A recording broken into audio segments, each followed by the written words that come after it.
Yo, If you don't, I'm cutting off my TikTok, bro. oh my God.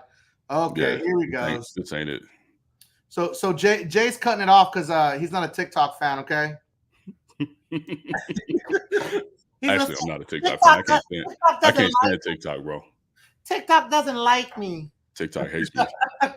They hate your ass too. They hate you worse than they hate me. Yeah. Okay. You got what is that shit called? Munchausen's? What is it?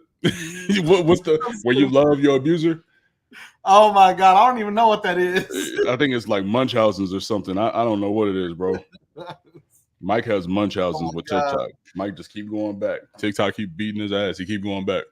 Hey man, I'm not under restrictions anymore. I'm not suspended anymore. Today. They don't took me out of TikTok jail. Today you out of TikTok jail, but you're gonna be texting me tomorrow, bro. They blocked my shit. Oh, it's all good. It's all good. And I'm gonna tell Jay, you wouldn't know because you don't post any content. Big fact. Big fact. Can't get blocked if you don't post. hey, remember the meme? Can't get blocked if you don't post. Yup. There it is. Oh, all right. Let's see here. There he goes. Mike begging. There he goes. He's auto begging. I hit that damn button again. Yo, so make sure you hit that like button, everybody who's in the room. Let's hit this like button so we can get more people in the room. Let's get these rooms packed. That like button lets more people know that we are live. As you may know, I don't go live all the time. Okay? Stockholm syndrome, not Munchausen's. That's what it is, bro. They corrected me. Stockholm syndrome. I knew it was out there somewhere. Funny, yo. That's too funny. Helena, how you doing, sweetheart? I'm good. When you guys get into the room, please comment where you're from. Where are you listening from? Oh my God. Yeah, tell us where you're from, ladies and gentlemen. I got Just Jay Woodfin on live on YouTube and on Facebook because he's boycotting TikTok right now. Okay, because I'm also have to boycott these cuss words for this broadcast, bro. Because my mom just texted me. Apparently, she's watching. But I'll be cussing in front of my mama, bro. It's okay, man. Oh. So yeah, Georgia, Hawaii, Hartford, Connecticut. We got a lot of people in the house. Miami, Florida. Let's go, ladies and gentlemen. So yeah, tell us where you're at. Hit that like button so we can get more people in this room so we can get it cracking. We're going to talk about credit cards. Okay? Goose Creek, South Carolina. We got some North Carolina. We got some Charlotte, North Carolina. Jacksonville, Texas, Jersey. They all around you. Chicago, Dallas, Spring Valley, California. Alhambra, California, NYC, Oklahoma. Alhambra, bro, not Alhambra. I know, just a mess. It's actually turn anything into Spanish. It is Alhambra, sir. Okay, it's not. Definitely not. Because a white person wrote it. It's supposed to have a J instead of an H. It's Alhambra. All right. Yo, let's go, ladies and gentlemen. Let's give everybody a couple more minutes to roll up in here, dude. Let's go. Send this to all your friends and family. Like it, share it, so we can get more people in the room. Let's go, ladies and gentlemen. Hit that like button. The more times you hit that like button, the more people we can get in this room. We can get it rolling. We're going to talk about credit cards. And are credit cards really a debt trap? Are they designed to get you in debt and trap you there and keep you there? You know, Mike and I both post a lot of videos. Mike about 4 times more videos than I post, maybe 6 times. But one of the most common comments that is left on both of our videos is that basically what we're doing is we're lining up people for a debt trap. We are teaching people how to use an instrument, a financial instrument that is completely lethal, has no upside, no benefit. And I know Mike has commented and replied to the trolls. I know I've done so in the past myself, in ways that might not be so constructive. So what we wanted to do is actually come on here and tell you why that doesn't have to be the case. Actually give you the keys that allow you to grow your credit score, get the benefits of using credit cards, all while not achieving any more debt, and then answer any questions that you guys may have. Hello from Miami.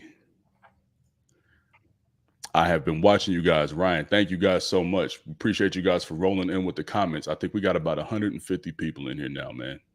But we only got 29 likes. Y'all, we can't get this show started if we're not at least at 50% likes. Yeah, we got to get people way in the more room likes. ratio. Y'all got to show some love, man. I know, look, I don't beg for money like Mike. Y'all ain't got to give me no money. All you got to do is give me a like. So if y'all can hit that like button, man, we'll get this show going. We just need some views. We just need views and likes, people. Okay? I just need views and likes. You know, Mike, listen, Mike, I'm okay on the financial side. Mike obviously is hurting. Look, you know, he gonna have to put the goal. Like, if you guys don't help Mike out, he gonna have to put the gold mic up for sale. You know what I'm saying? Like, you know, they don't care about the chain, bro, but they need the gold mic, bro. They need the gold mic. Let's go, ladies and gentlemen. Hit that like button. If you're on YouTube, if you are on Facebook, if you're on TikTok, hit the like button so we can get this out to more people. We can get more people in the room. If we can't get a lot of people in the room, we can't get it cracking. Yeah, okay. Man. I mean, this we're gonna drop some gems today, and this is gonna be one that's gonna help you guys understand exactly where you are in the financial game, man. Tell me why these bots start coming into the comments. Private dating chat girls, like, really? Are you like serious? really on the live? Yeah, bro. I'm gonna go ban this person real quick. Let me go block this user. Hey, man, the bots need credit love too. We got bots in the room, ladies and gentlemen. Hey, thank you, Henry 26, for your support. Jay Price, North Carolina here. You know, thank you so much for everyone that's supporting, following the channels. Make sure that you share this with everyone on your channel so everyone knows that we're live, so we can get more people in there. The more likes, the more shares, the more people. We're almost there. Okay, we got 58 likes. We're gonna make Jay feel like he's special today. Okay, so he doesn't feel left out. Hey, man, we gotta get at least a 50. Y'all gotta keep it at 50%, man. We don't ask for no money. We don't ask for at least I don't ask for no money. Let's go, ladies and gentlemen. I just ask for likes. That's where I'm hurting at. Let's go. Hello from Alaska. They're coming in all over the place, bro. Yeah, man. Tell us where you're from, ladies and gentlemen. Everyone, tell us where you're from. Here we already go, bro. Tell us about credit cards with no PG. Oh, where's that at? Where's that? I didn't see that. Buddy. No, buddy. Credit cards with no PG. Yana Roller. Yeah. Go ahead and hurt her feelings, bro. You do it. Not me. No, man. What are you gonna do when you have to PG is the real question. I mean, because no PG credit cards are gonna limit you. Think about all the no PG credit cards that are out there and where you're allowed to use them. Gas station, okay? At maybe Sam's Club. You know that's not what she's talking about, bro. You know that's not. She's talking about the straight up Visas, the straight up MasterCards. Look, y'all can stop that right now. Anything that is going to allow you to use the card universally, you're going to personally guarantee it. You're going to personally guarantee your business credit cards. It's really just that simple. So while we're talking about, tell us about the cards with no PGs, unless you're talking about, like Mike said, your Home Depot, well, not even Home Depot, you're going to PG that bad boy too, I think. But like what, Shell, what is it? What are some of the other ones, bro? BP, Shell, Marathon, Sam's Club. I think there's a Costco one. Costco. So like, unless you're strictly talking about, you know, the cards that are going to be held directly to that particular unit or that particular store, you are not going to have a credit card with no PG. It really is that simple. And for those who don't understand what no PG is, no personal guarantee.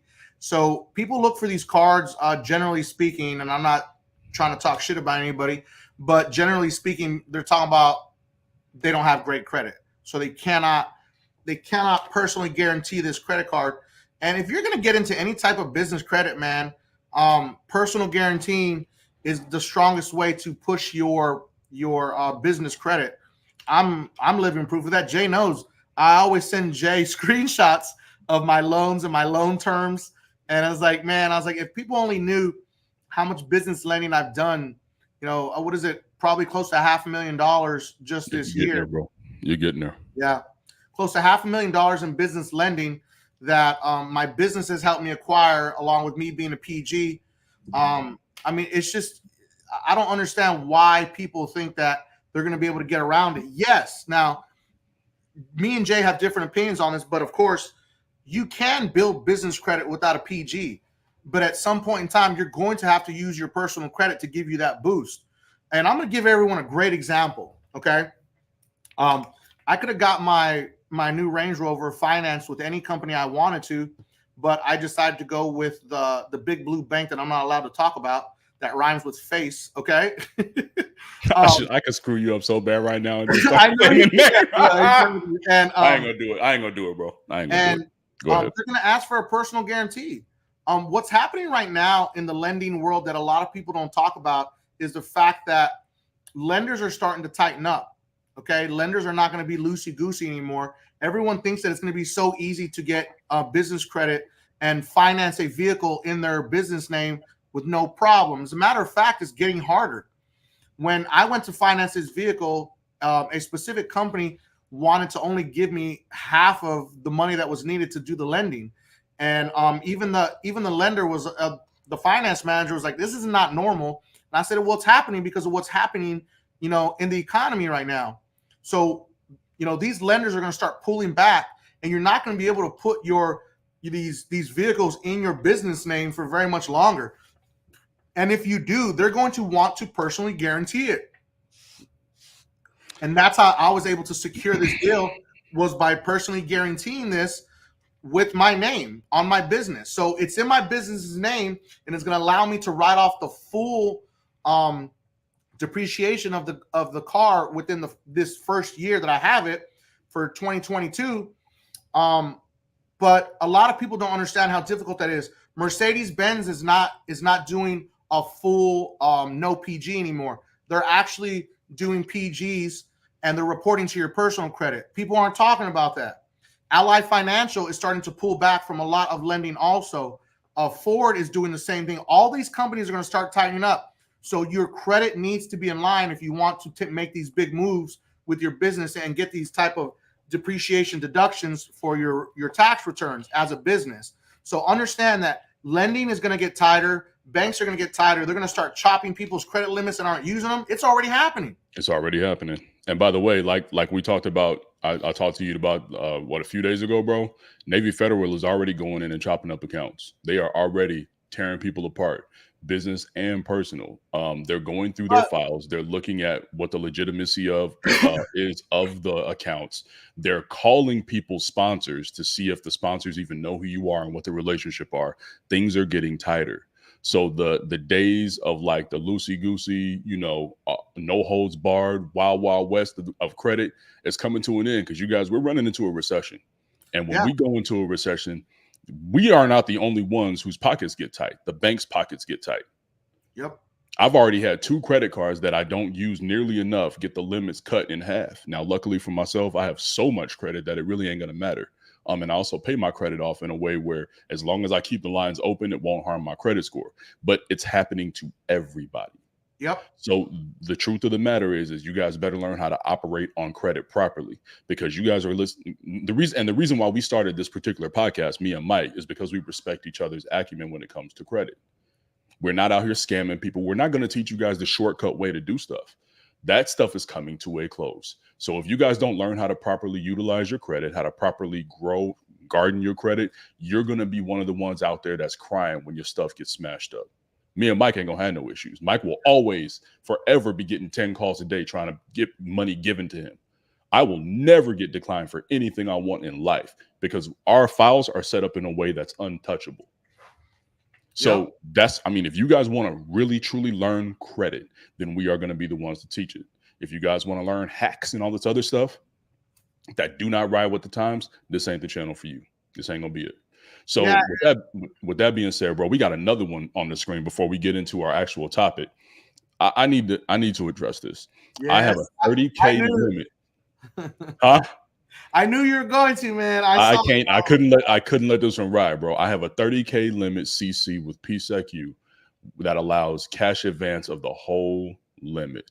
If you exercise this, you are about to create one of the biggest no-nos, and you're literally going to cause your own financial ruin. Because what most people don't understand is your cash advance, if you take money out of this credit card in the form of like cash, where you can go spend that in cash or a check, the APR that goes along with that, and when that kicks in, and how that accumulates over time is insane. The rules are completely different. There is one rule I have about credit cards more than anything, and it's not never carry a balance. It's not, don't spend more than you have. The one rule I have that can never be broken in my household when it comes to credit is never take cash out of a credit card. Never use the cash advance. It's the most lethal thing you can do with a credit card. Mike, what are your opinions on that? Oh, absolutely, man. I only did it once because I didn't have my debit card with me and I was in the middle of nowhere.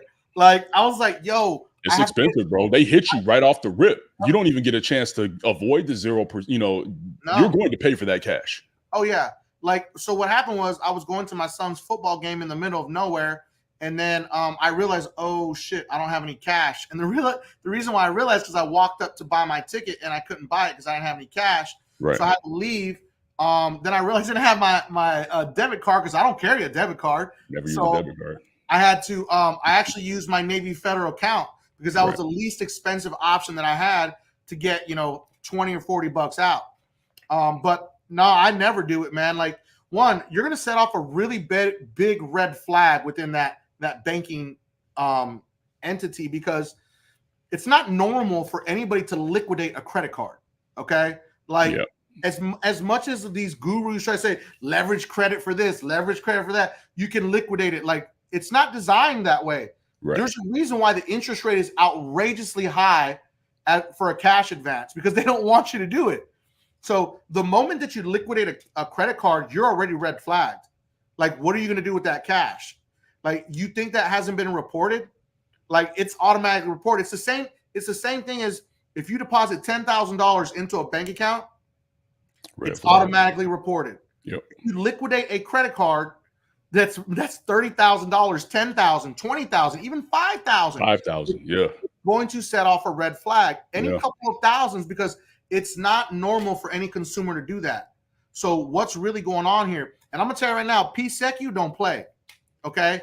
PSECU. Oh yeah, I forgot, bro. Bro, they've been shutting down people's accounts left and right. So y'all want to play that game? You're just gonna get shut down. And listen. This whole thing has been spiraling around, and I've been hearing people talk about it, the whole Navy Federal thing.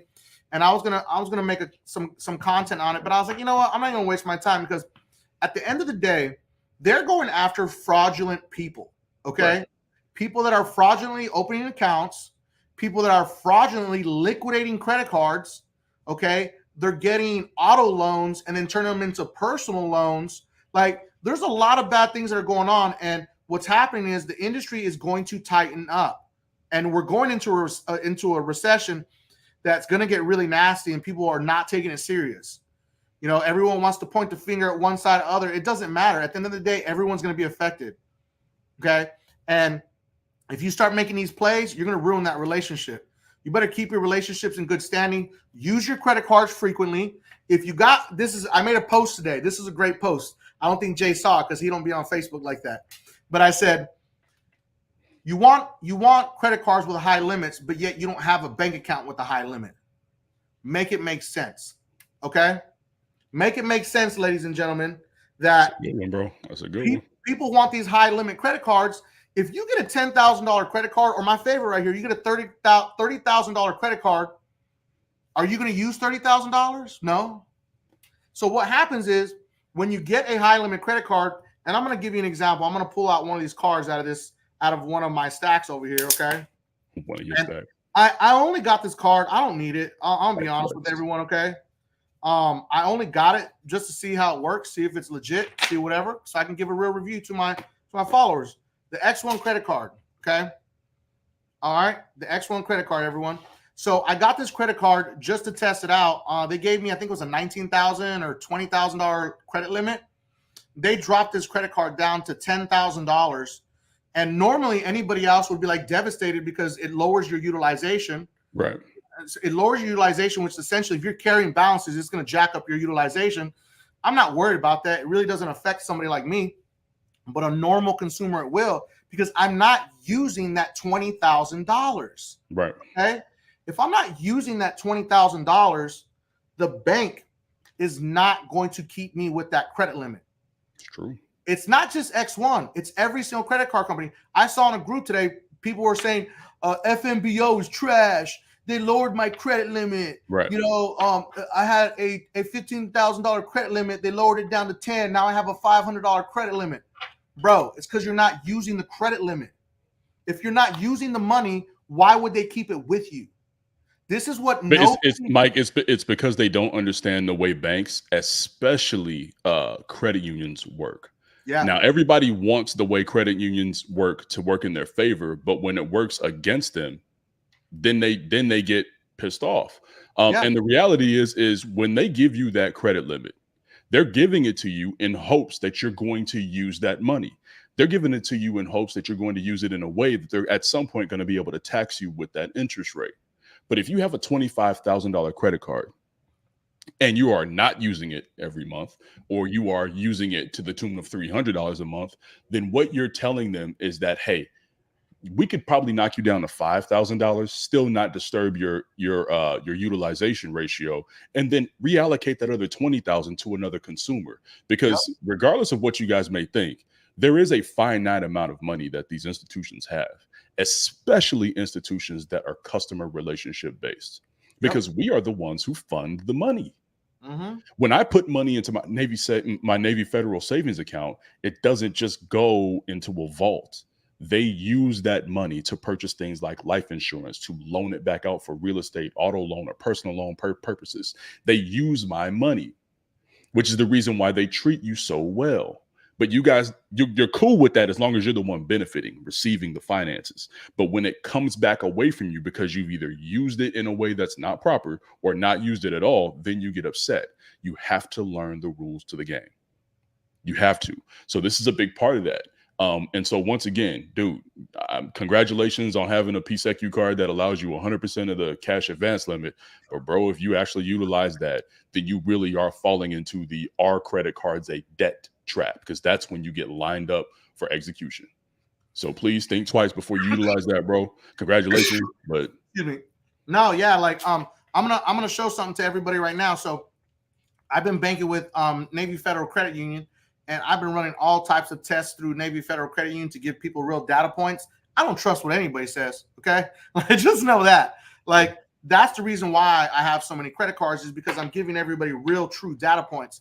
I don't go on any type of platform and spew any type of regurgitated information.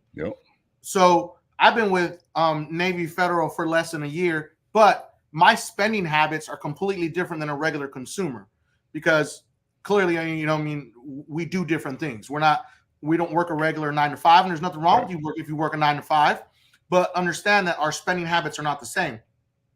I started off with a $3,000 credit limit on a credit card. Then I got increased to a $6,000 credit card limit. And then I increased to a $10,000 credit limit, because I'm using that amount of money. Right. Okay? And I'm trying to establish my relationship with Navy Federal to show them, you know, what I'm actually doing. And I have a business account with them also. So I applied for a flagship. Everyone says, don't apply for a flagship unless it's been more than, you know, a year. You know, don't do this. Like, if your credit's in line and you're spending the money, a bank is going to give it to you. And like, this is proof right here, right there. Navy Federal gave me a $20,000 credrit card. What's the credit card number on that again, bro? Put that back up to the screen. The flagship, yeah. I said the credit card number. Oh, you stupid. What's the social? Hold on, let me see. No, there's no credit card number. What's the social? You're so stupid. So Navy Federal gave me the flagship credit card within less than a year, because I'm using the money, and they know that I'm going to use the money. So, but if you're not using the money, you have to understand, what are you going to do when they lower that credit limit? And then now you've basically not shown them that you spend this money. So now your relationship is kind of rocky. Like, they're not going to prioritize you. They're going to prioritize people that use those credit limits. They're going to prioritize that. But you have to understand that if you have these credit limits, it's helping your credit, but it doesn't mean you should carry balances. That's the first thing that pops into people's minds, right, Jay? Right. So with that being said, bro, let's actually get into the actual meat and potatoes of this particular live, which is discussing whether or not credit cards are truly, in fact, an inevitable death trap or debt trap. And this has been a very popular sentiment among those who are not very educated when it comes to credit, is that using a credit card is accumulating debt. There is no other way around it. And so what I really kind of want to focus on is, first of all, where did that come from? Number one. And by the way, just like in other phone calls, matter of fact, bro, before we continue this, let's put the link in the description so people can join. Do this in your live stream too, bro. Get the link from the bottom and then put it in the chat.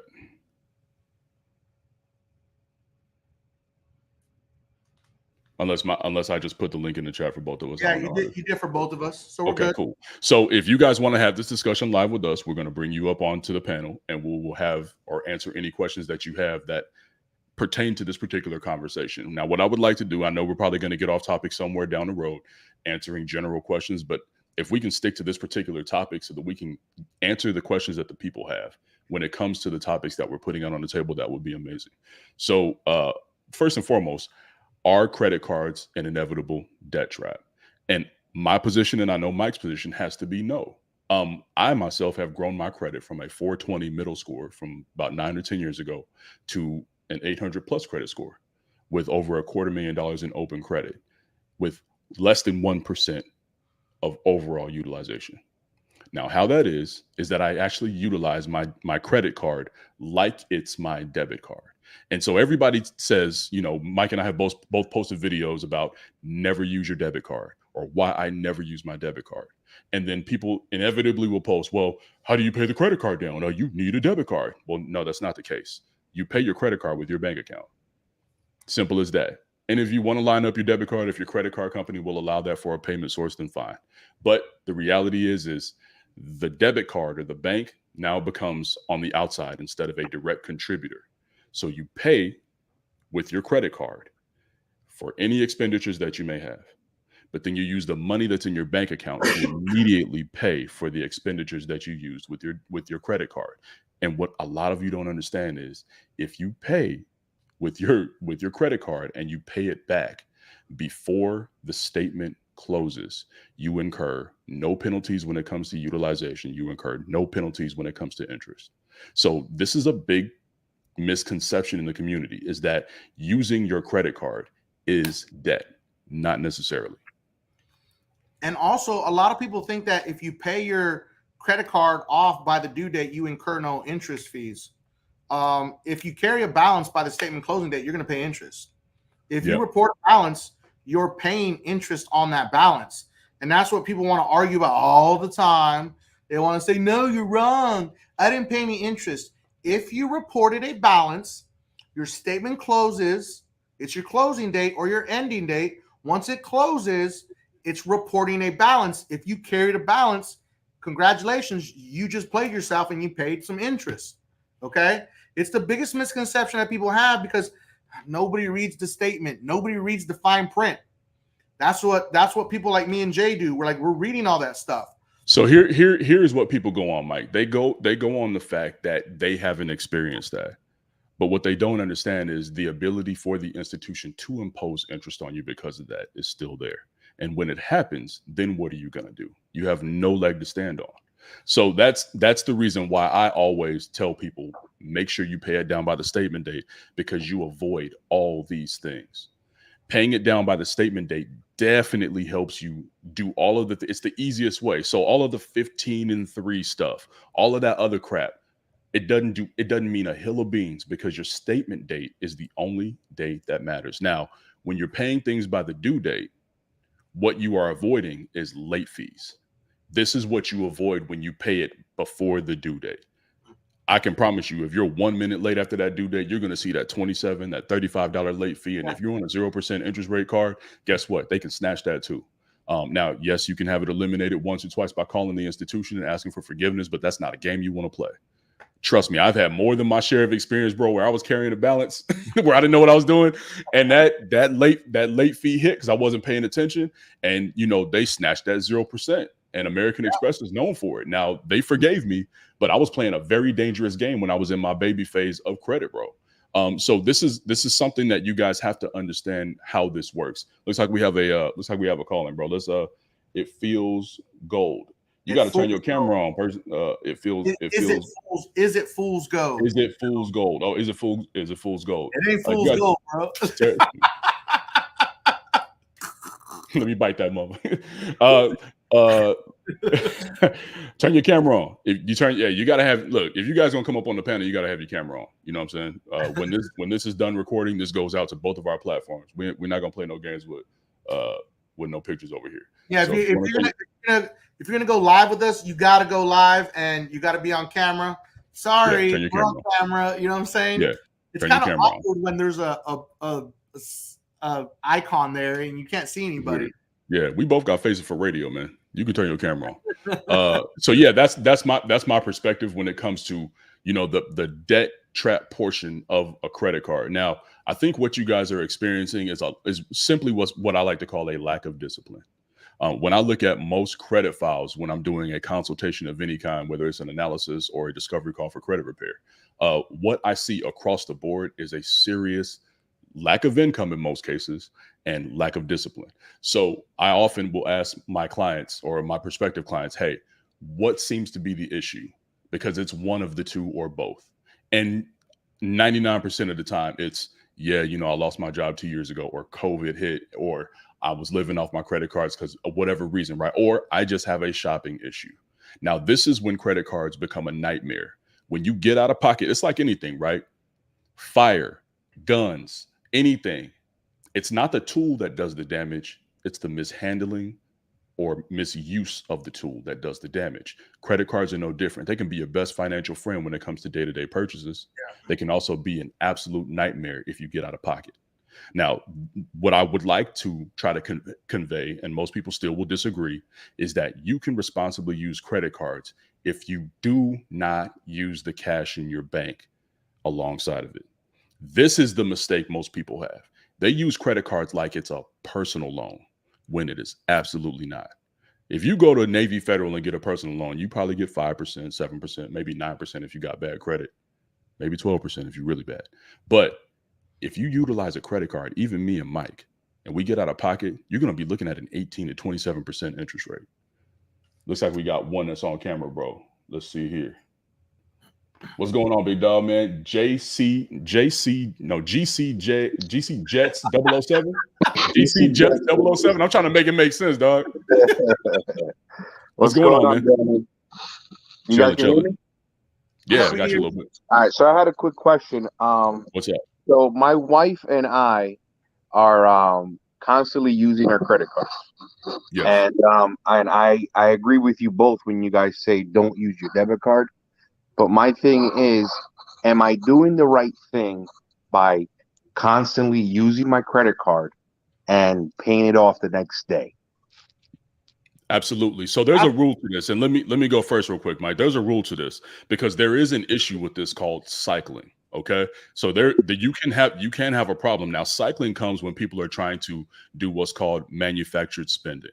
So that means that you are buying and paying with outside of the normal purview of everyday expenses. But if you're going to the grocery store, going to a restaurant, going to the gas station, you know, whatever, amusement parks, whatever it may be, movies, and then you pay that off the next day, 2-3 days later after it clears, then man, you are absolutely within the purview of normal, acceptable use. Right. I've been doing it to the tune of tens of thousands of dollars a month for years and have never had an issue. So absolutely, you're doing the right thing, man. Absolutely. Go ahead, Mike. Yeah, I tell all my clients and I tell everyone, you can make one payment a day, make as many payments as you want throughout the month. And as a matter of fact, any lender is going to like that because they see that it's your priority to pay these credit cards down. It's your priority not to carry a balance, because what consumers fail to realize is credit is about repayment. So people that don't repay in full don't get credit limit increases as often. They don't have higher limits. You know, banks are not going to look at your balance and say, ooh, that balance looks great.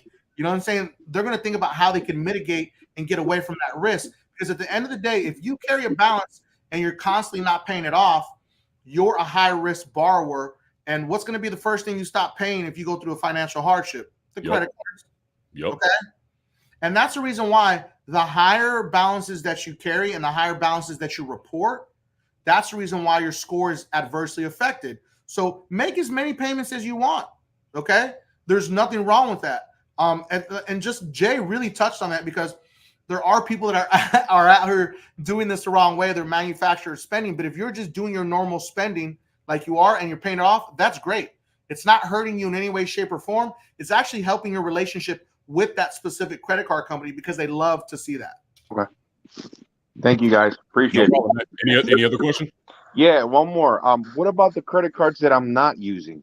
I have I have a credit limit, but I don't use at all.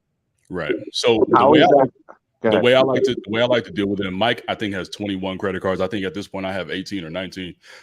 So it gets difficult to manage, right? So the safe way to do this, and I'll let Mike expound on this a little bit after I do, but the safe way that I do this is I simply allocate a subscription service that I may have to a particular card. So you know, a lot of my cards, man, don't get a whole lot of use, but especially my oldest cards have my Netflix or my Hulu or my ESPN or whatever subscription service that I may have, because we all got a bunch of them. You know what I'm saying? So I would say safely put a subscription service for about $10 to $15 a month on any of those cards. Make sure you put it down for the full balance payment on auto pay from your bank account every single month. Okay. And that's kept me out of hot water, bro. So that's the way I handle that. Mike, what do you think? Now that's honestly perfect. You want to keep those relationships in good standing if you want to keep the card, because if you don't, it depends on how long you've had the card. If you haven't had the card for very long and you go inactive for 2 or 3 months, they're going to shut the card off. If you've had a long lasting relationship, I've seen people that haven't used cards for like 8-10 years and they still keep them active, only because they've already had them for 10 or 15 before that. Okay. But if you don't keep a card active, they have no reason to keep it open, you know, because at the end of the day, the goal is to get you to use it and, you know, pay, you know, interest and pay all these other fees and stuff. So just do a subscription, just like you said. That's the easiest way if you want to keep the card. But understanding if you do wind up closing a credit card, it can adversely affect your credit score. Right. Your credit score takes a dip. It starts to rebound in 3 to 6 months. The longest time is sometimes 9 months. But it's a really good point where I tell people all the time, all my clients, you need to look at all the credit cards that you have and say, am I really using these? Am I paying annual fees for these? Like, why are we keeping these cards around? Because you're taking up a slot. And for what purpose if you're not going to make that relationship better, or you're not going to optimize that relationship? You know, think about those cards. So when people get credit cards, that's the reason why I'm very descriptive when I talk about these credit cards on any type of social media platform, because I want you to know what the card can actually do, as opposed to saying, oh, no, you go get this card, everyone has it, it's really dope. You know, like, you really need to learn and understand that credit cards are meant to be a match for your lifestyle. My lifestyle is completely different than yours. You know, so we wouldn't have the same credit cards. So as you get older and more responsible, as I like to say, you start to realize, like, nah, that card just doesn't sound like it's a good fit for me. You know, and then you start chopping away at the cards you don't use. There's no point. And also, bro, as you get access to better credit cards, you start to realize what cards simply can't be spent on anymore or serve no real purpose. And then you relegate those to the back. And there's nothing wrong with that, man. But the issue is, and I wish you could safely close credit cards with no penalty. But like Mike said, you absolutely can't do that, because as your credit cards gain age, just picture it like a tree that's growing, right? When it's small, the roots in the ground aren't spread very far. You rip that thing out the ground, you don't do much damage at all. But you let that thing turn into a mighty oak and try to rip it out. It's going to take everything in the foundation with it. Credit cards are exactly the same, which is one of the reasons why both Mike and I have begun to really rail against the open skies and the surge cards and the first financials and the first premiers and all the Merrick banks, because they take the foundation with them when you inevitably have to rip them out of the ground. And so as long as you don't have cards like that you are using and trying to keep alive, then yeah, man, throw a subscription on that bad boy and let it ride, man. Make sure you put your auto pay on there and you'll be good. All right. Thank you, guys. Appreciate it. Sounds good, bro. Yeah, sounds good, man. Thank you for joining me. All right. We got a good question right here that I'm gonna put up on the screen. What's up? It says, Mike always says to stay between 1% to 6% to get the max benefit. So, please explain 1% to 6% and when to pay that off. That's a great question. I love this question. So it's always been a thing where people say, in order to get the highest credit score, you need to carry a small balance on your credit cards. It's really not true. Right. And I proved this in multiple videos that you can potentially, now listen to the word, potentially get up to an extra 10 points, okay? 10 points. Now, I may get 10 points. Jay may only get 8. You may only get 3. Everyone's going to be different on how many points you can get per that category. So carrying 1 to 6% utilization can potentially get you up to 10 extra points, but it's not a deal breaker. It's not going to be the game changer that's going to, get you a decision. It shouldn't be. A 10 point shouldn't make a big, huge difference, right, Jay? Yeah, I mean, here's how I see it, dude. A lot of people are trying to play this nuanced game of credit, and they haven't figured out the basics yet. And so 99.9% of you asking this question about the 1 to 6% balance are in the 550 to 600, 650 credit score range. It makes no difference to you at that point. Now, once you've capped everything out and you're at a 790 or a 770 or whatever the case is, then you can start playing those 2, 10, 11 point, getting areas, man, when you're trying to go for a big purchase or something like that. But aside from that, it means nothing to you and only adds risk, because at that point now you're trying to manage something that really shouldn't be in your brain, which is, should I leave $3 on this card? And then you forget about it. And then what happens when you get that 30-day late over a $3 balance that you forgot about because you thought you paid it off? You couldn't remember that you left a $3 balance. So the question, like everything else in life, is it's the risk versus the reward. The risk of trying to maintain 1 to 6% balances on 10 cards, 18 cards is insane compared to the minuscule benefit that you'll get by even figuring that out.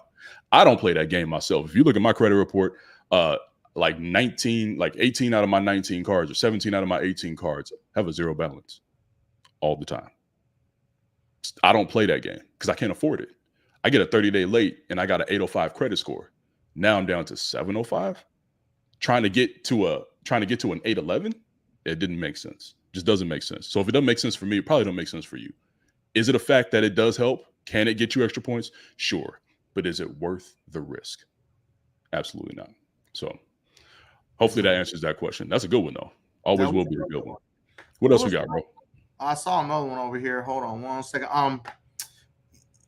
Can we get the likes up, y'all? We got almost 300 people up in here, man. Yeah, let's get and some we've likes. Had plenty people in and out of here. Y'all help the content spread. That like button. At some point, we would love to see 1,500 people on the live. I got people on the live. The more people we can reach, the better. Go ahead, bro. I got a question coming from TikTok. Feelings about $75,000 for Amex Platinum for airport lounge access. I think I know exactly what this person is saying. What do I think about having to pay for $75,000 for airport access to lounges in airports? Now, what this person is saying is American Express Platinum card gets you into the Centurion Lounge, okay? Mm-hmm. Yeah. If you have an authorized user, what it used to do is it used to automatically get you access for you and one other person, right? Yeah. So your Platinum card gets you and one other person into the Centurion Lounge.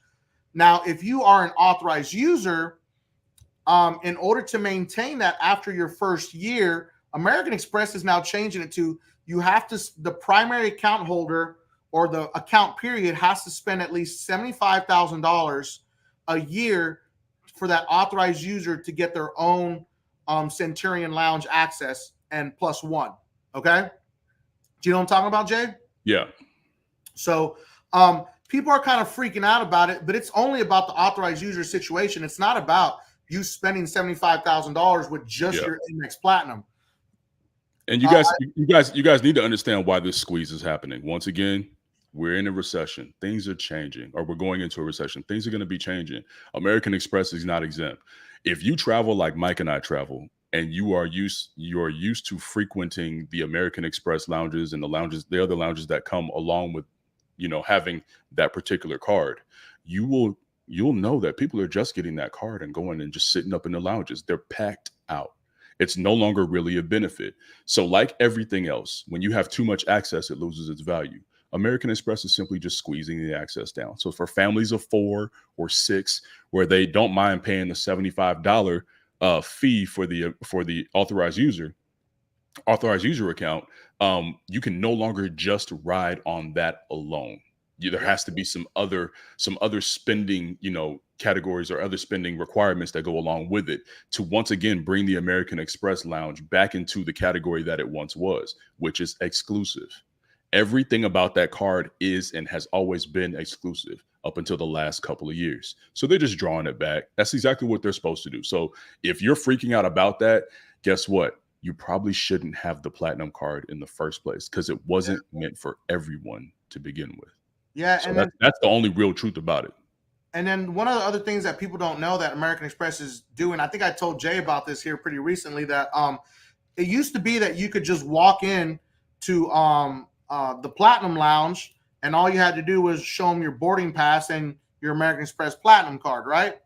That's not the case anymore. You actually have to go into your app and you have to reserve your spot that you're actually going to go to the Centurion Lounge before you even get there. And if you're on a plane, some people don't want to pay for the Wi-Fi on planes. Right. And if you don't have Wi-Fi, you're not going to be able to book that before your plane lands, and you're not going to get into the Centurion Lounge if you don't have a reservation. That's how they're going to make it now. They're making it exclusive. So it's not that they're trying to squeeze more money. At the end of the day, these lounges are getting way too packed because way too many people are getting this platinum card now.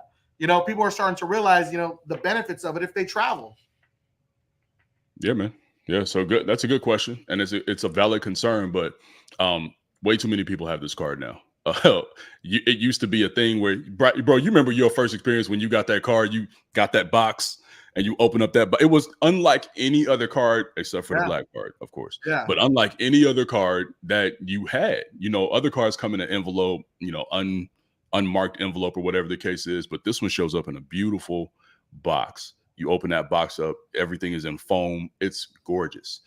That card was meant for the elite. It was meant for the exclusive benefits, and it's gotten way out of control.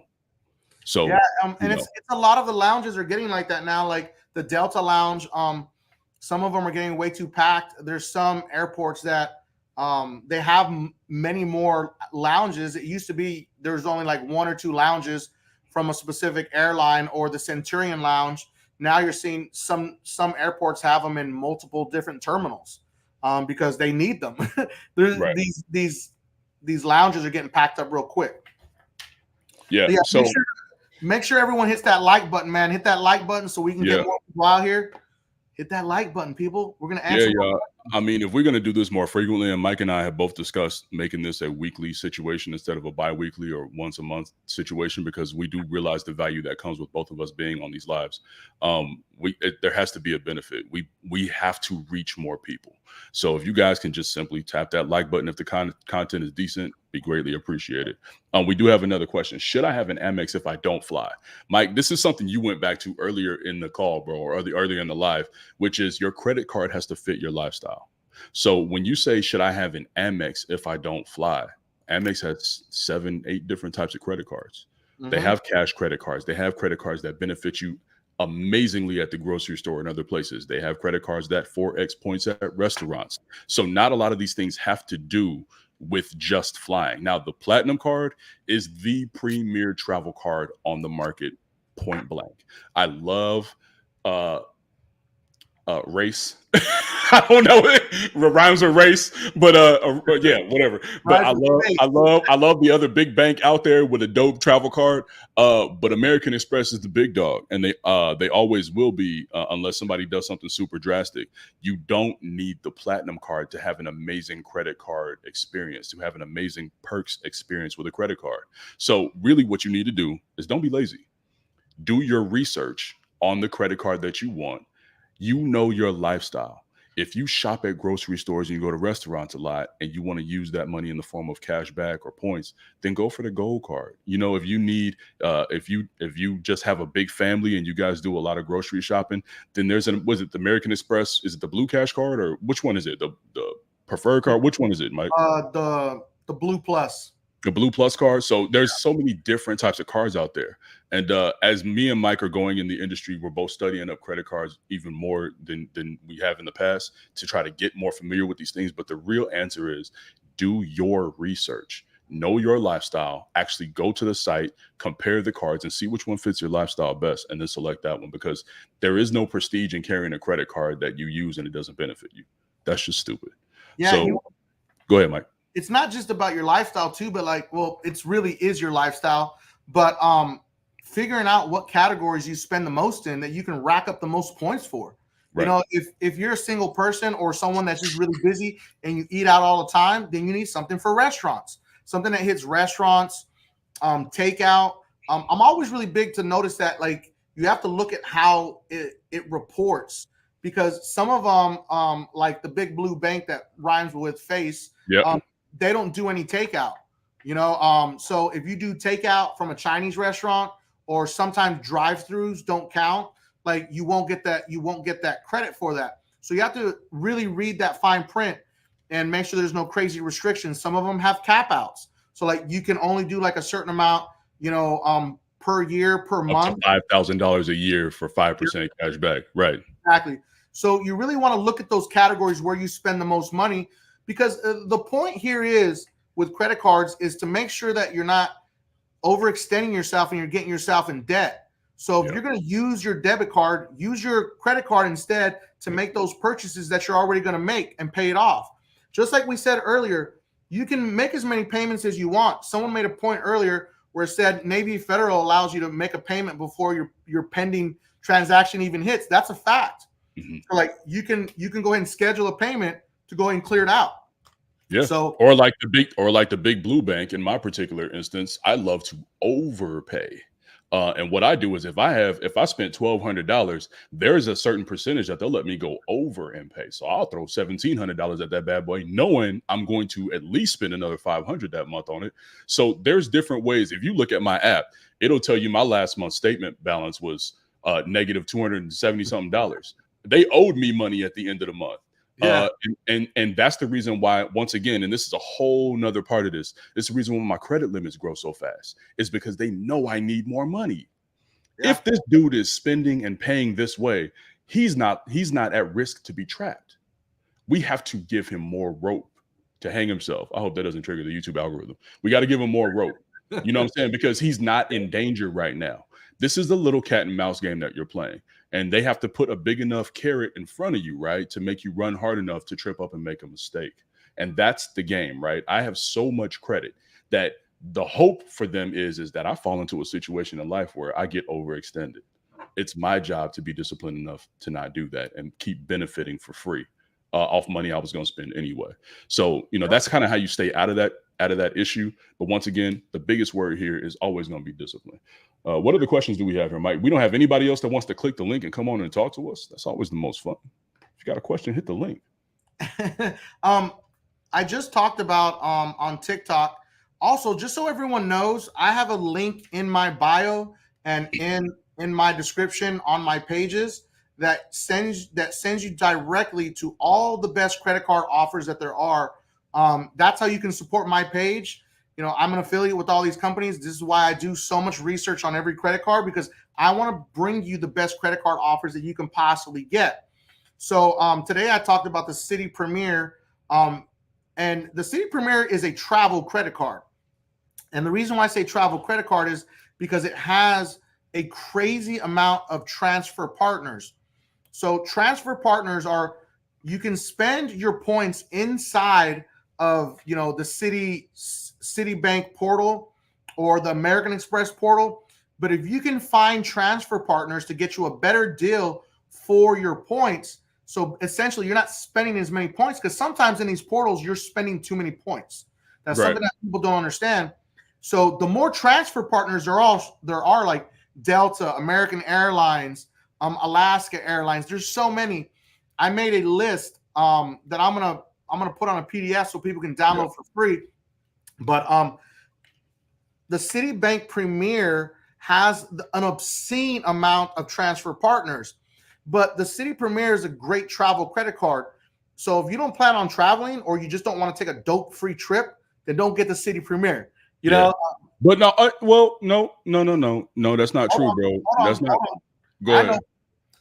And the reason why I say that is because I know that points go much farther out of the country. Okay. And when you see people that travel on lay flat beds, they're getting a better deal when you travel outside the country than traveling in the States. Traveling in the States is outrageously expensive. Well, if you're going to fly business class, right? If you're flying normal class, it's actually not bad. Like you're spending like 30,000 points between 60,000.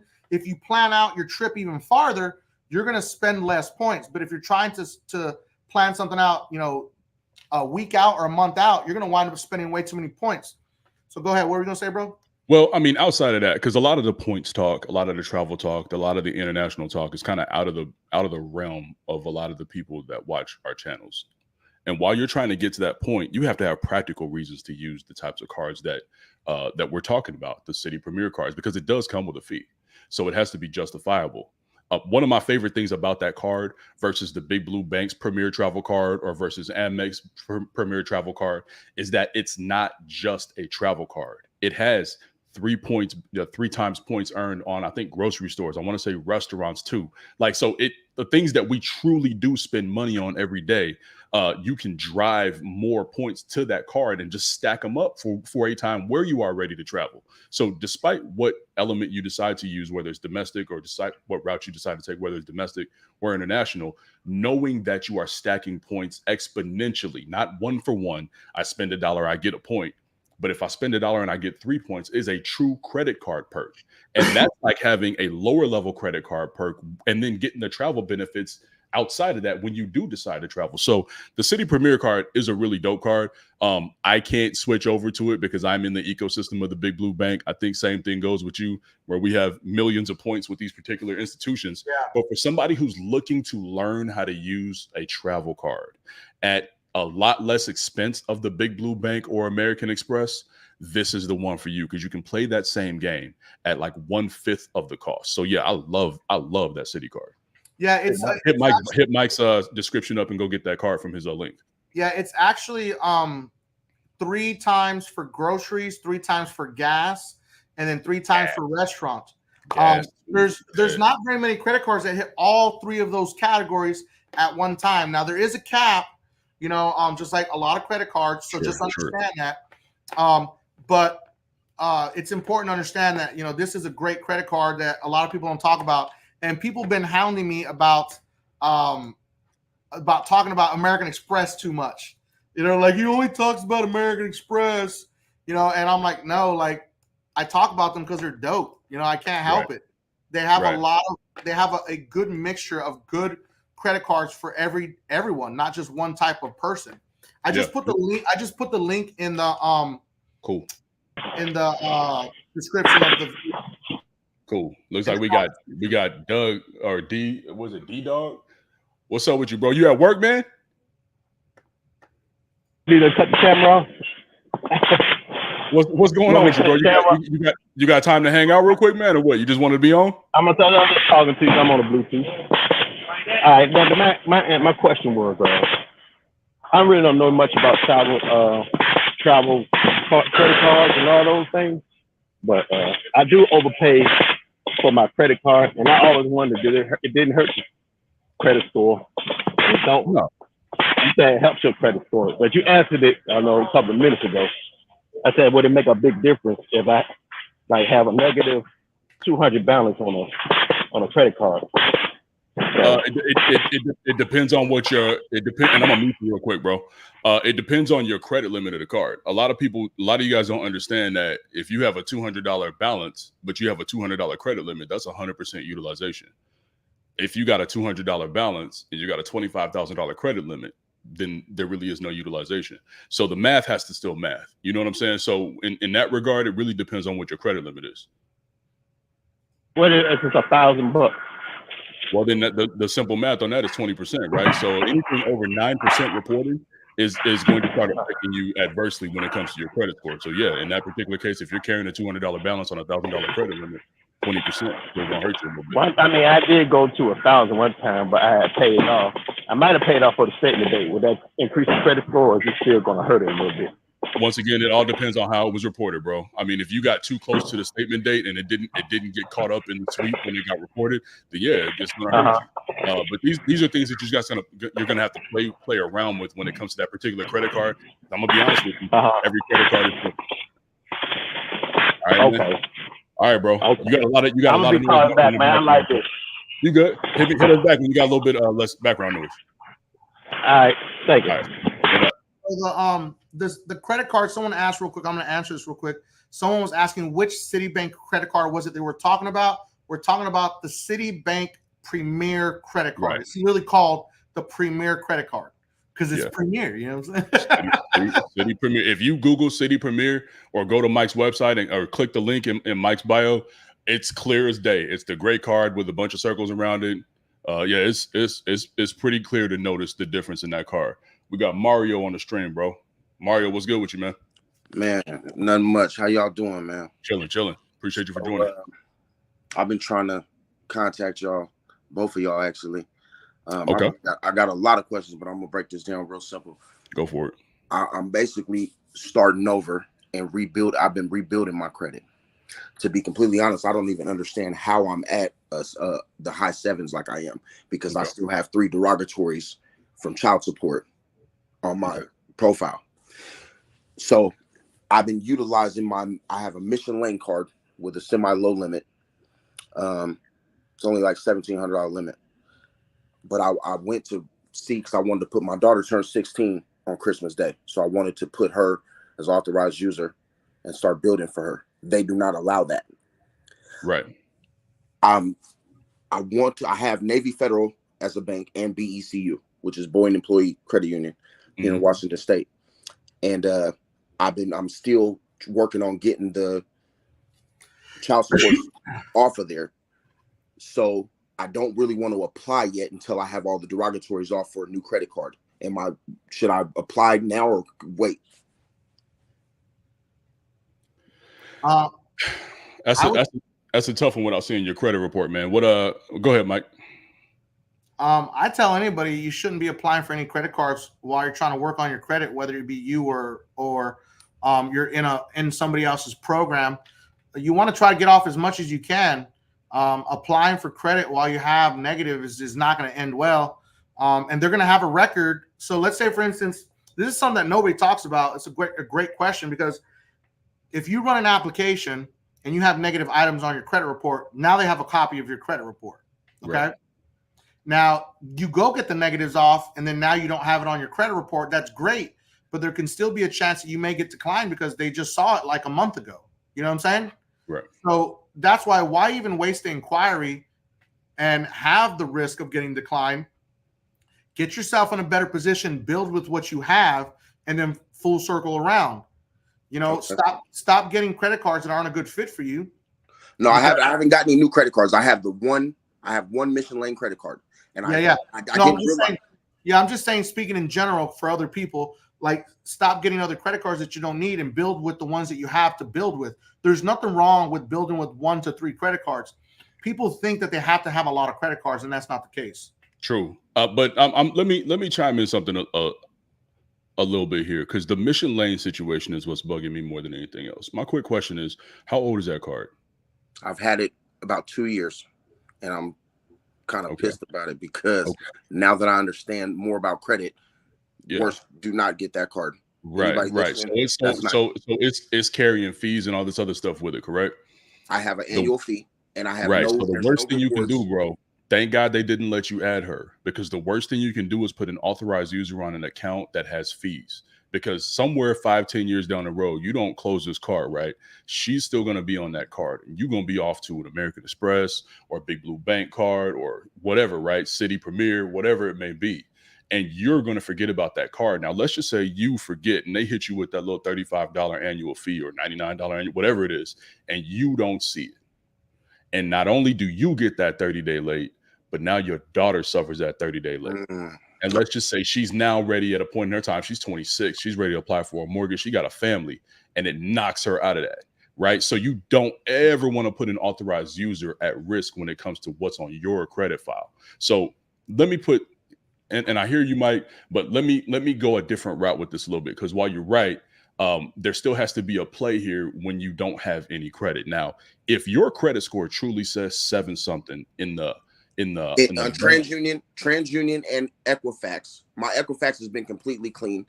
The TransUnion, I still got like two derogatories on there from the child support, and then my Experian is the one that suffered the most. It's $5.99. Okay. So, how much do you make a year? I'm around 46. Do you have a spouse that lives with you, or a girlfriend, or somebody that lives with you? Okay, so it's just you, right? What's your monthly rent? What's your monthly rent expenditure? We'll say about $2,000 as far as that, because I'm in Washington State. It's high up here. Okay, so that takes you down to, that takes you down to about $16,000 in discretionary income, and that's not including any gas bills or any other stuff that you do. So that's putting you real close to the vest. Here's what I want you to do, bro. I want you to go to Mike's website. Mike, you put your link up, right? Yeah, it's in the. You got the Capital One Platinum card and Quicksilver card, bro. Mike, you said, do I have the cards? Is that on your link, bro? Yeah, there's Capital One cards up there. Yeah. Okay, here's what I want you to do, bro. I am going to post the Capital One pre-approval link in the chat. I want you to click that link. I want you to put your information in. I want you to see if you can qualify for a Capital One card. I don't care if it's secured or whatever. Now, I hate this particular part of this process because as of right now, Mike and I had this discussion the other day. Capital One is being really iffy on whether or not they flex the security card into an unsecured card. But you got to get something outside of that Mission Lane card. And I believe that you can qualify for that particular card right now. So I'm going to put the link in the chat. I'm going to find it. I'm going to put the pre-approval link in the chat. If it says you're going to qualify for it, I want you to go to Mike's link in his thing, and I want you to apply for whatever card it says for you. Or you can jump back on here and tell me. Matter of fact, I'll tell you right now. If it says that you can qualify for the Platinum card or the Quicksilver card, the Quicksilver is the better card out of the two. If it tells you just the Platinum card, go to Mike's link and try for the Platinum card. It's worth a shot, bro. Because you need to start building outside of Mission Lane. I did the pre-approval on my Navy. For some reason, I just thought that they would probably do it because I was in the 7s at that point.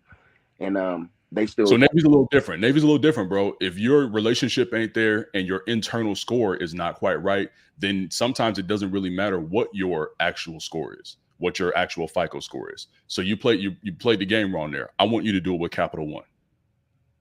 All right. And then I want you to do it right now, and then I want you to report back. I'll put the link in the chat, bro. So just keep an eye on the chat, man. Did you have any other questions? Man, I do, but you guys asked to keep this along the lines of the topic, and that's what we're gonna do. So I tell you what, man. Either Mike or myself will give you a consultation. So if you want a true credit consultation where you could just unload for 30 minutes, bro, absolutely select. You can go to Mike's site. You can go to my website, bro. Click the link, and you can book a consultation with either one of us, man. Doesn't really matter. That'll be cool. So yeah, I'm gonna go ahead and see what they say on the pre-qualify on that. I really wanted to just kind of keep it with my banks, with Navy and BCU to start off. You ain't got that luxury, my guy. I know I heard a lot of negative about Capital One, and now Mike just said right before you not to do this yet because I'm still building or still trying to get the derogatories off. So you're saying the opposite of what he just said. I'm contradicting him a little bit because while he's right in the grand scheme of things, right, you need to start building credit. And there are 2 credit cards out there that are built for bad credit people. You don't have that many negatives. So Mike is right. Don't get it twisted. Okay. Mike is right. I'm telling you to take the risk. So now I'm glad you said that. Now I think about it. So what about Self and Credit Strong? No. That's the reason. Absolutely not. In this case, I ride with Mike 100%. This is the mistake that y'all make. These Mission Lane cards, Self, Credit Strong, in this particular case, they're not going to serve the purpose because down the line, you're going to have to get rid of them. Well, 2 years ago, I had like a 600 credit score. The reason I did Mission Lane, that was the only place that would give me anything.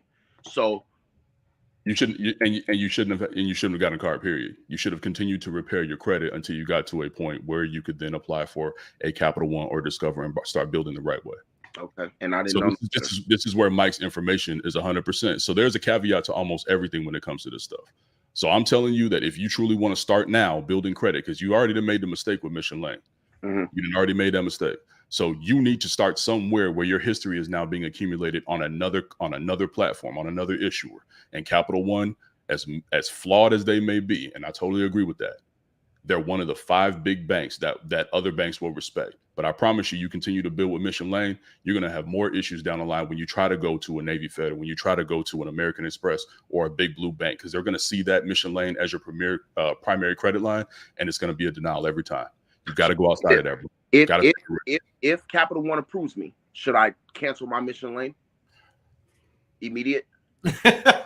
Oh man, you getting into it now, bro. I know it's gonna hurt me a little bit. You're getting into it. So let me just put this out there. It depends on your appetite for negative impact. If you have some things that you're going to be applying for that you're going to need the highest score possible, then I would tell you to hold off. But if you got, right now, I'm a longevity thinker, so I'm thinking if you got 24 clear months from here to go ahead and just continue to build, then yeah, I'm gonna just go out there and just say, yeah, if you get approved for a Capital One card, you need to get rid of that Mission Lane card ASAP. Mike, what do you think? Yeah, I say get rid of it, man. Listen, I want to give him some sauce right now, bro. I want to give him some sauce. Okay? All right, so if you're a Navy Federal client, you need to listen to what I'm gonna say, okay? All right. Navy Federal only pulls from TransUnion. All right. So that's really important to understand. And it's very important. This is a big thing with credit cards that people don't understand is every single credit score is going to be different. They should be pretty close. But some people's credit scores are completely different on all 3 credit bureaus based on what's on them, everything that's going on each individual credit report. Okay. So my TransUnion is 756. My Equifax is 749, and then the Experian is the low one. That's the 599. All right. So if you are a Navy Federal member and you're trying to build your relationship the proper way with Navy Federal, there's a couple of steps you need to do. One, you need to have a savings and checking account, and you need to keep a very nice balance in it. Okay. What I mean by that is you never go into the negative. You always have money in your savings and in your checking. Okay. That's a given. You need to do direct deposit. You need to have direct cash flow going straight into Navy Federal. If you have multiple banks, I suggest you do a 90-10 split where the majority of your money is going into Navy Federal. They need to be our priority for the first year to 2 years, okay? Then the final step is to do a secured loan with Navy Federal. They want to see some type of loan with you. Take your money, instead of investing it in all kinds of other bullshit that we spend on every day, put, 250 is the minimum you can do. 50,000 is the largest amount that you can do. The shortest amount of term that you can do is 6 months.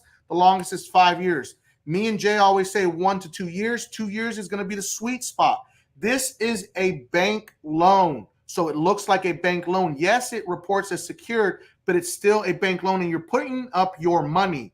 Okay. So it looks good on your credit file and it looks great for your internal Navy Federal credit score. Once the loan becomes active in 7 days, let's say you put $500 up. You can put it up with a credit card if you already have a credit card, or you can put it up with a debit card. You pay your $500. It goes into a savings account you can't touch. In 7 days, the loan becomes active. You pay off 80 to 90% of the loan, okay? And then the remaining 20 to 10% you pay off for the rest of those 2 years or 1 year term. Okay. Do not close the loan. Let it run its cycle and make your monthly payments to establish even more of a relationship with Navy Federal. And if you do this in 91 days, you can go apply for a credit card with Navy Federal. And it's going to tell you all the credit cards that you pre-qualify for. You go for the middle tier. Never go for the flagship. Okay. Go for the middle tier. And they're going to give you a credit card. I want to put a caveat in here about the secured loan with Navy Federal. Go ahead. When it comes to that secured loan, I want you to have a discussion with a Navy Federal consultant. Let them know what your plans are when putting up your money, then paying off the 90%. I have heard in instances where your next payment is still going to be due. So if your next payment is still going to be due on that secured loan and you've already paid off 90%, that means you're going to end up ending that loan early. Correct. This could adversely affect your credit score because once again, you want that loan to report on there for as long as possible. Please make sure that you talk to a Navy Federal consultant when you are procuring this secured loan with them, right? Make sure that you talk to them about what happens if I pay this amount up front. Is there a way for me to push my payments back or shrink my payments in a way where I can draw the loan out for the entire 24 months? Because you don't want it to be counterproductive. So follow Mike's advice. Checking, savings, direct deposit, bi-weekly direct deposit as much as you possibly can. It can't hurt, bro. Okay. Yeah, and when you do the pledge loan, you're going to talk to a Navy Federal person. Ask as many questions as you can. Ask too many questions. I really want you to fully understand it, and they're very helpful. They're like super helpful. It's like the amount of information that they give you. It's like it's Jesus. They know like every ins and outs of this, so there's not going to be any confusion. There shouldn't be any confusion. But you have to make sure that loan does not close if you're gonna run the 80% to 90% play. Because if it closes, you're gonna drop your credit score and you're gonna be really upset. And you're gonna really be jacked up. Yeah. Yep. Exactly. Now, last thing, I'm gonna let y'all go. Who does Capital One pull from? Depends on the card, actually. Let me see. Because what a lot of people don't know is that banks. What's that? I've seen when they first get in, it's all three, man. Really? Yeah, a lot of people don't understand that just because Capital One, Quicksilver pulls from one bureau, that the Saver card might pull from a completely different one or multiple. So I would just go into it as though they pull from all three. But at the end of the day, I've only got one hard. What's that? I've only got one hard inquiry that falls off actually next week. Yeah, that ain't gonna be no issue, bro. But the thing about it is what you need to understand is when you do apply for this card, their lower tier cards, the Quicksilver card, the Platinum card, it's meant to be approvable for people with a 550 plus credit score. This is the reason why I told you to go for it. It's going to allow you to start building your credit with an institution that can at least escalate you. They're not great with increases, but they will escalate you through cards. So the ability to go from the Platinum to the Quicksilver to the Saver to the Venture, or whatever the case is, whatever order, at least now you have the ability to not just grow your credit score, but also get better perks and benefits as you move through it, bro. And when you're trying to get better credit, that's all you can ask for. So you can't be picky right now. Go with who's going to take you, and then that's going to be it, bro. You can make other decisions later. Okay. One last thing real quick. One of my followers on TikTok made a really good point. Don't put it on auto pay. The rep is going to ask you if you want to put your loan on auto pay. That's what's going to jack you up, because if you pay it off, then your payment is due. Like, you can't stop that. It's going to close the account. So once again, bro, you will get a late payment on a secured loan. So please, like Mike said, just go back to what Mike said. Ask all the questions before you go into this. Pull up 20 questions, bro. Ask all the questions. Get all the answers from the professional. Because Mike and we're really good at this, but we don't work for Navy Federal, bro. Exactly. So do yourself a favor, my G. For sure. I appreciate the both of y'all, man, and keep up the good service that y'all doing to the people, man, and blessing people with this game, because it's very important, man. A lot of people, I think, is missing the whole point of a lot of things with credit and financial literacy, period. Especially, people that got kids and care about their kids' future, man. It's huge to be able to pass that information down. So that's really what it is with me. Appreciate the love, boss. Appreciate the love, man. Yeah, thanks, man. Appreciate it. Yeah, I'm gonna try to. I really want the consultation, so I'm gonna figure out how to get to the link. What's your website, Mike? Either one of y'all. Matter of fact, I want one from both of y'all. I'll put mine in the thing right now, and then you can deal with that as you wish. Okay, Mike, you throw your link in there for me. Yeah, I'll throw it in there too. Yeah. Okay, for sure. Yeah, man, it was a pleasure, brother. Yes, it was. I appreciate y'all. All right, man, take care. All right, let me get out of here. Let's talk about this platinum card. That was a hell of a call, bro. I like that. I appreciate that. Yeah, I want to talk about the platinum card and the data points that we talk about, the Capital One platinum card.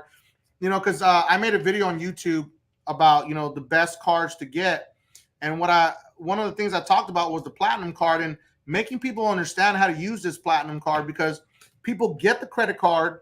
They secure it. Some of you may have to put a deposit down to get this credit card, which is fine. You got to get some skin in the game if you want to get in the game at the end of the day. But what happens is they get this credit card and they start to build, their credit improves, and then they stop using the credit card. Okay. Yeah. And then this is one of the main reasons why it doesn't graduate. Okay. There's other reasons also, but this is the number one reason. And what I mean by graduate is certain credit cards are designed to, you put a deposit down on them, and then after a certain amount, they give you your deposit back and give you an unsecured card, or they upgrade you to a different card. Right. If you're not using the credit card and you're not spending, they're not going to graduate the credit card. They may offer you a different credit card when your score increases and you get into a better position. Right. But if you want the credit card to graduate, you're going to have to use the credit card more frequently. If it has a $250 limit, use $250, pay it off. Like, use it responsibly by putting your cell phone bill, your light bill, your car insurance, right, your groceries, your gas, all these things that you normally spend with your debit card. Use that card for that and pay it off in full every month. Yep. You want not just every month, bro. Pay it off when the payment clears. When that cell phone bill for $150 on that $250 credit card goes through and it clears 2 or 3 days later, pay the $150 back so you have $250 more to use. You guys have to understand, these accounts are called revolving accounts for a reason. Revolving means that it just goes around and around and around, and as long as it's clear, you can continue to reuse that money.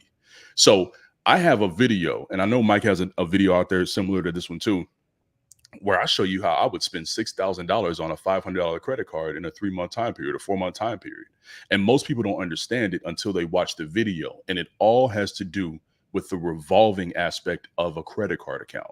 So don't make the mistake of spending the $150 and then waiting until the statement date and making the payment. You never get out of that card. You have to spend and pay as much as you possibly can. You know what I'm saying? So just educate yourselves on the way to properly utilize a credit card, and graduating from a secured card shouldn't be much of an issue. Keep going, Mike. Go ahead, bro. Sorry about that. I'll give you guys an example. I have a client that didn't have very much credit. He went through the full program and he was done in 9 months, I think it was. And he had the Sable One credit card, but he stopped using it. He stopped using it just because he just felt like, oh, I don't like this card. The whole point of getting the Sable One credit card was to get the secured card and let them graduate you to an unsecured card and keep building that banking relationship. But he didn't follow through with all the steps. And now he has his credit card and he just wants to shut it down. Like, no, dude, you've already had it for close to a year. Why would you close it down if it's a decent bank? Keep building that relationship. Don't get stuck in the secured section. Use it, pay it off every single month to get yourself to that next level. If you don't use it, I mean, you're not really committed to this. At the end of the day, and the need is not there.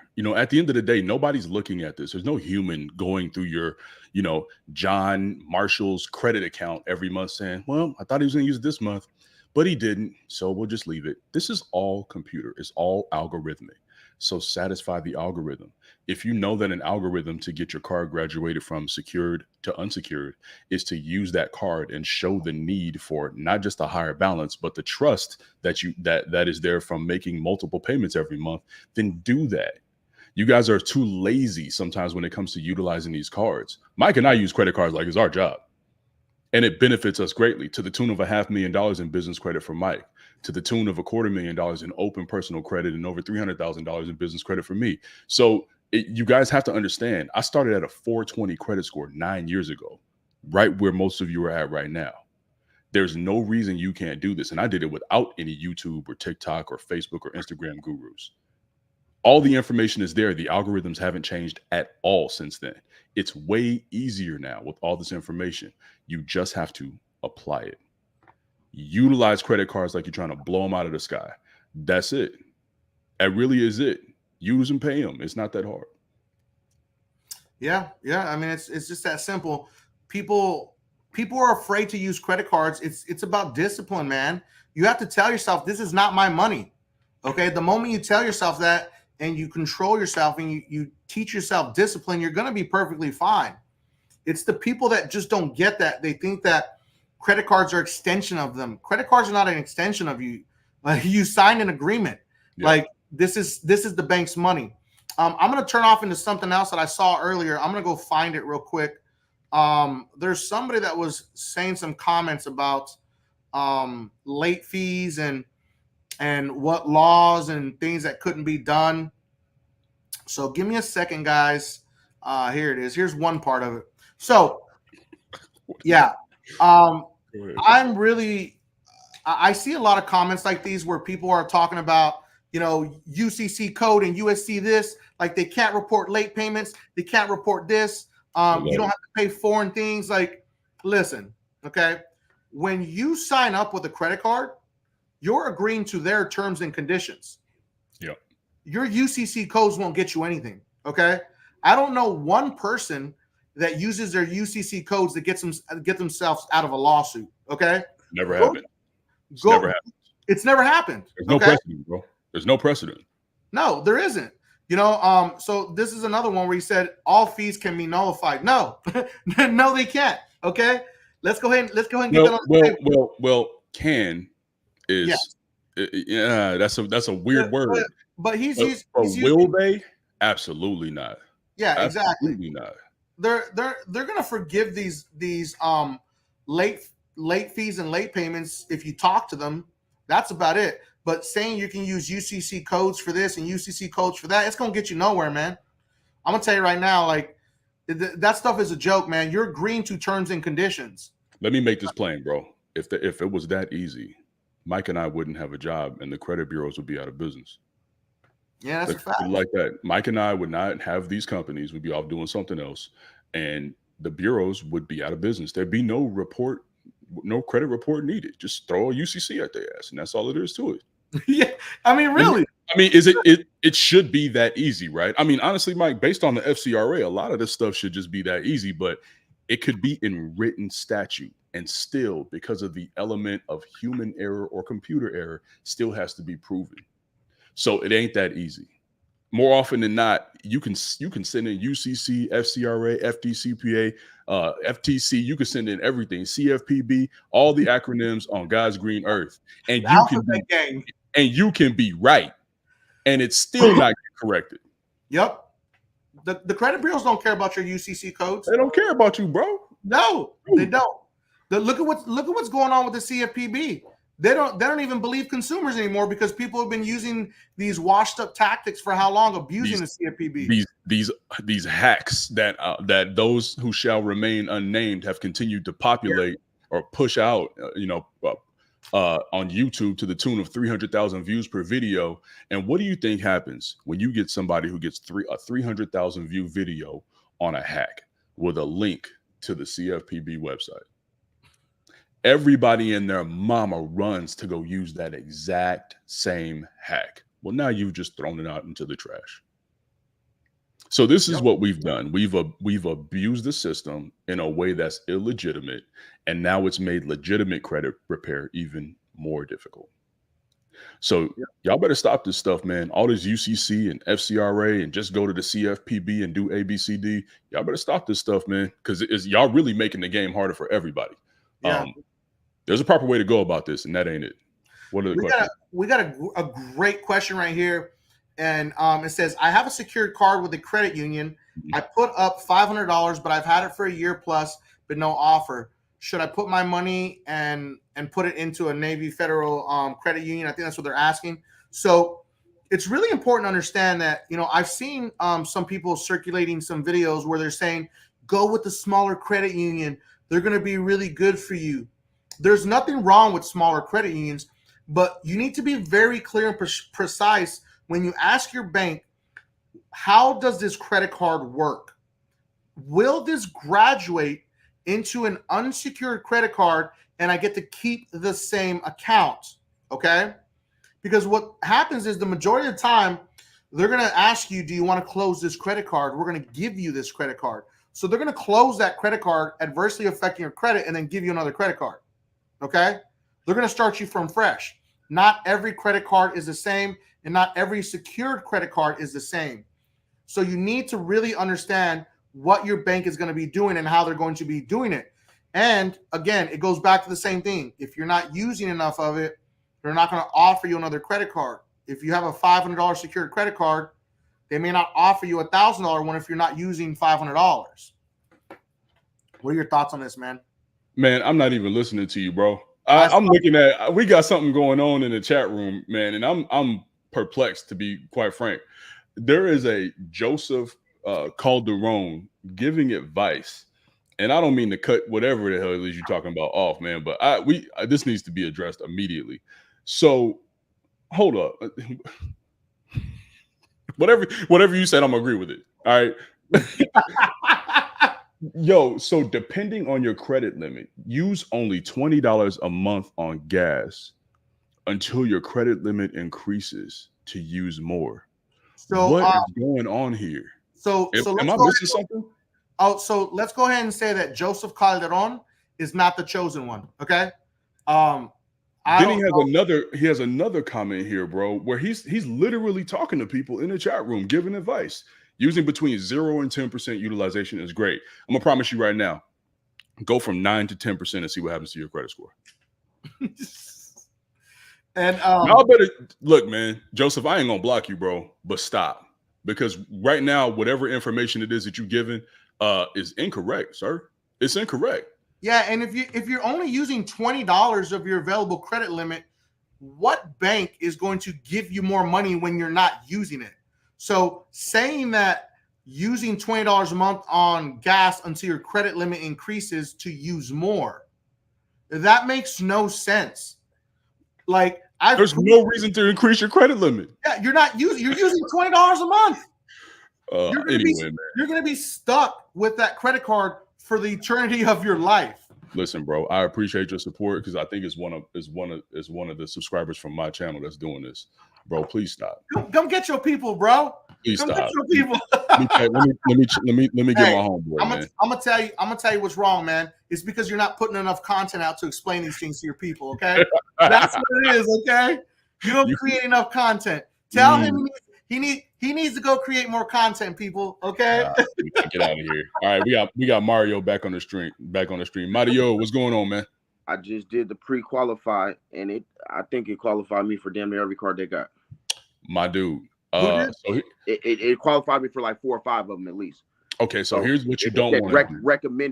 Recommended for like 4 or 5 of them. Don't overstep your bounds. If they say you qualify for all of them, go to Mike's link. It's the mile. What is it called, Mike? Mile. Right here. I'll put it in the comment section. Put it back in the comments. Go to Mike's link. Find that card in his link, and then apply for it. Report back. But please do the Quicksilver card. The Quicksilver, that was the very first one. Just go with the Quicksilver card, bro. Like they had one that had 4% cash back too. Is that the saver card? Don't do it, dude. Don't overstep your bounds, bro. Okay.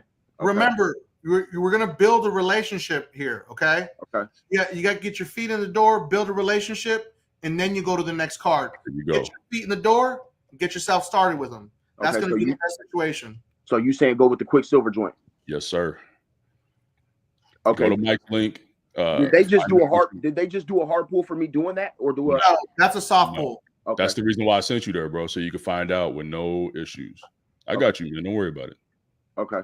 So I'm about to go apply for that now, and then I'm gonna hit both of y'all for the. You didn't put your site in the thing, so I can get on the. I'll put it in there. I put it in there, but I'll put it again. Yeah, I'll put it in there, but I'll put it again. Okay, yeah, because I'm about to go. I need consultation from both of y'all. Yeah. Okay, I appreciate y'all. No doubt. All right, one.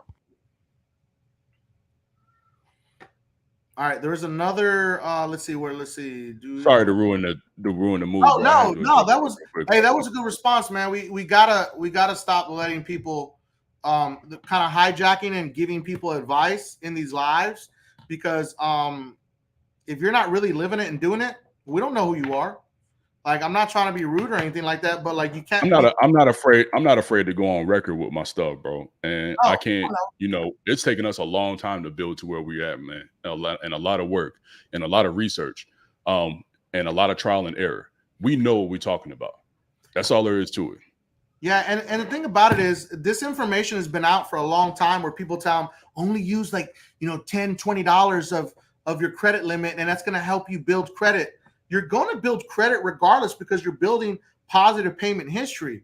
Yeah. But you're not building your foundation strong with that credit card company because you're not using any of your credit limit. I mean, it's literally like rocket science. It's not rocket science, and everyone wants to act like it's rocket science. Right. You know, like, if you don't use enough money, they have no motivation to give you more.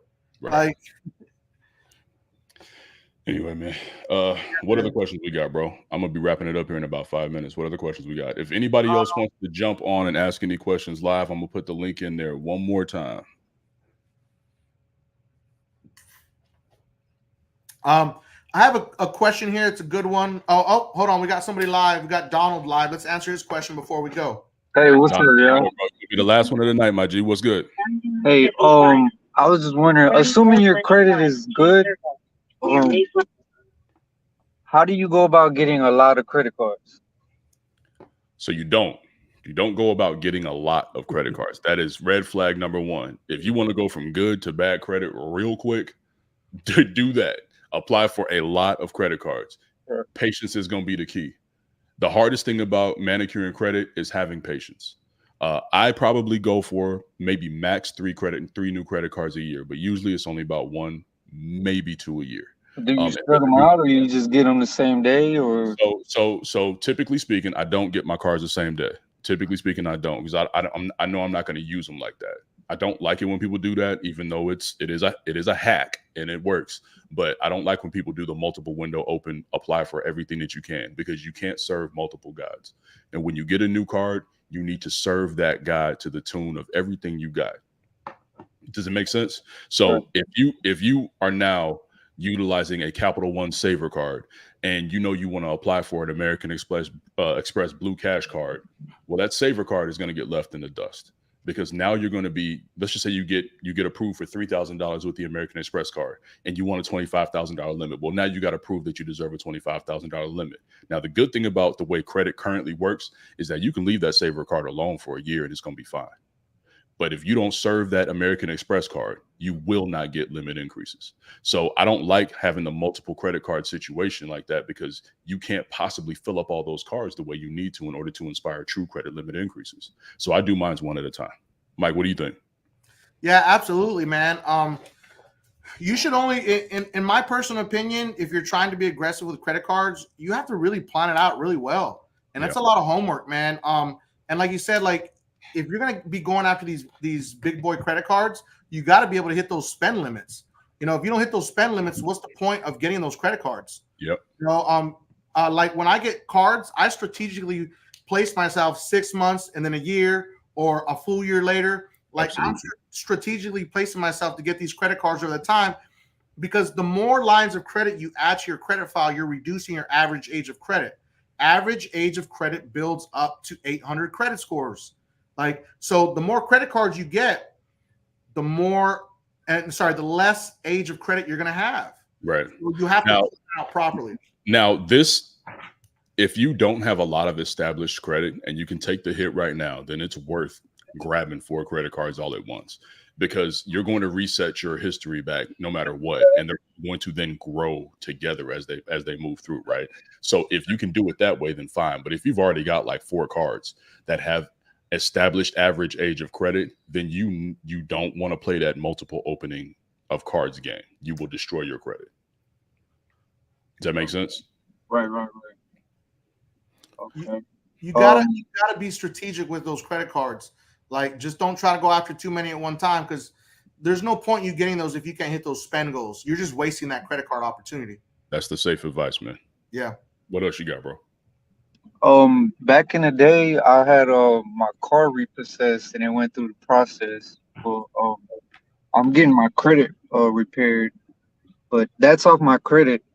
But I have it was with Navy Federal Credit Union, and I haven't used them since. But I still have the account. How do I go about getting back good with them? Give them that money. But are they still gonna? That was back in 2010. They remember. So they're still gonna want They want their money. Okay. They might not be able to sue you for it no more, and they might not be able to report on it no more, but it's in their system. You go trying to procure credit, you're going to get denied. If you want Navy Federal back, give them their money. Okay. Cool. That's it. And I got the Merrick Bank card a long time ago before I even knew about it. Do I just get rid of it? I can't answer that for you, bro. It depends on your appetite for loss, because you're gonna take a hit. It depends. How old is that car? 7, 8 years old? No, it's probably maybe 2. Then yeah, it might be worth dumping it. Once again, I'll tell you, like I told the other gentleman, it depends on your appetite for a score loss right now or score decrease right now. So if you don't have anything within the next 12 to 18 months that you're going to be trying to do in the form of procuring a loan of some sort, then yeah, I take the hit now, bro, and then suffer the consequences and rebuild over the next 6 to 18 months. You'll be fine. Okay. What do you think, Mike? Sound about right? Totally, man. The longer you wait to rip the Band-Aid off, the more it's going to hurt. Yep. You know what I'm saying?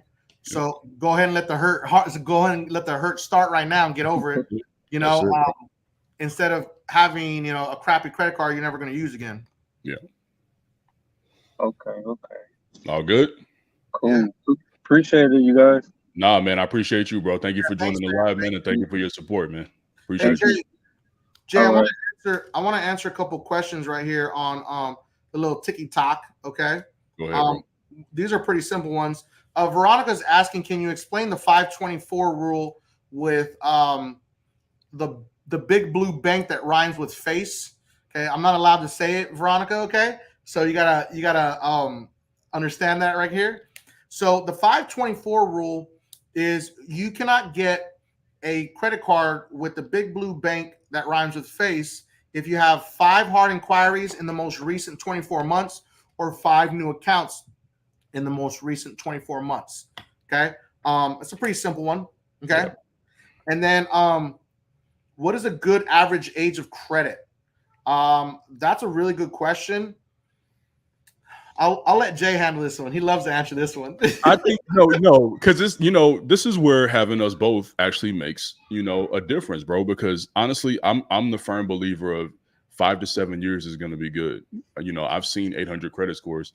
I have an 800 plus credit score, and my average age of credit is 3 years and 9 months because I'm a dummy and I keep opening up credit. So I say, let me say this.